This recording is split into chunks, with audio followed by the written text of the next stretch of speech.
ජීවිතේ යම් එක්තරා වයසක ඔබට ධර්මයක් ඇහිලා. කලින් බණ කිව්වා. නමුත් ඔබට ඇහුනේ එක්තරා තැනක. ඔය ඔබට බණ ඇහුන කාලේ තමයි ඔබ සංසාරේ පින් කරපු කාලේ.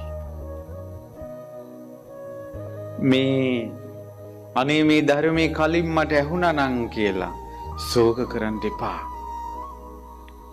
ඔබ ඒ කාලේ පින් කළා නැහැ.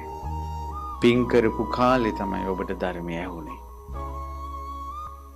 සමහර අය හිතනවා අනේ මේ ධර්මය අපිට කලින් ඇහුණා නම් අපි මහාන වෙනවා. අපි මීට වැඩිය දේවල් කරගන්නවා කියලා.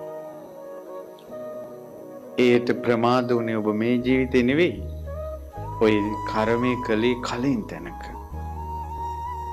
ඒ නිසා ඔබට බණපද ඇහෙන්න ප්‍රමාද වුණා.